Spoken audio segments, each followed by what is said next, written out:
À ceux qui habitent Choisy-le-Roi ou ceux qui veulent suivre ce qu'est une campagne municipale vue de l'intérieur, que vous soyez simple citoyen, choisien ou d'une autre ville et que vous souhaitiez en savoir plus, ou que vous soyez éventuellement candidat aux élections municipales, on va essayer de partager un maximum de choses avec vous pour vous éviter les galères que nous, on a pu rencontrer. Vous allez voir, c'est une aventure formidable, mais c'est une aventure qui demande de la préparation, des moyens humains et financiers non négligeables. Surtout quand, en tant que citoyen, on essaye de lancer une initiative et qu'on n'a pas d'argent, eh ben, c'est assez compliqué et il y a des petites choses à savoir quand même, histoire d'en avoir conscience avant de s'engager dans une telle aventure. Pour ceux qui ont suivi, au mois de janvier, j'avais fait une vidéo dans laquelle j'expliquais pourquoi nous souhaitions lancer un mouvement pour les élections municipales sur la ville et montrer également qu'il allait falloir compter sur nous. Entre le mois de janvier et aujourd'hui, à l'heure où je tourne cette vidéo, on est le 6 mars, c'est quasiment 170 personnes qui ont rejoint cette liste pour se tenir informés et ça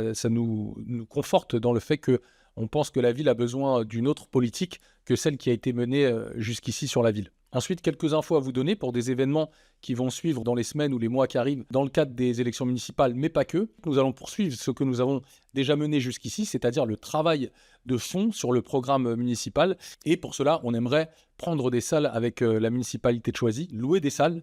Oui, parce que j'aimerais bien m'arrêter là-dessus 2 minutes pour que vous preniez bien conscience de ce qui se passe. C'est-à-dire qu'à Choisy-le-Roi, les salles pour les partis politiques sont devenues payantes. Alors, ça peut paraître anodin comme ça, mais c'est clairement une façon déguisée de restreindre l'accès aux espaces publics pour les partis politiques, et notamment ceux qui ne sont pas au pouvoir. Parce que vous comprenez bien qu'en rendant ces salles payantes, ils compliquent la vie à d'éventuels mouvements citoyens ou à des oppositions qui n'ont pas les moyens de payer ces montants régulièrement. C'est une entrave subtile, il faut le reconnaître, mais bien réelle à l'organisation politique de la ville. Tout ça pour vous dire que prochainement, nous pourrons vous communiquer des dates sur lesquelles nous allons travailler sur le programme. Si vous souhaitez contribuer ou même écouter ou même voir comment ça se passe pour l'élaboration d'un programme municipal, vous êtes les bienvenus. Mise à jour également sur les discussions qu'on peut avoir avec les différentes forces politiques, citoyennes de la ville.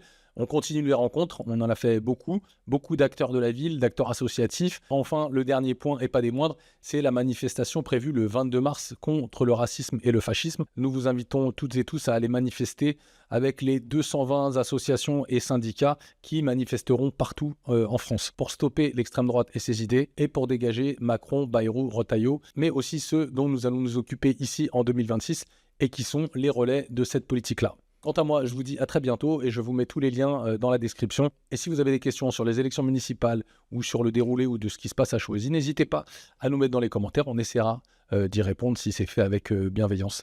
Merci et à très bientôt.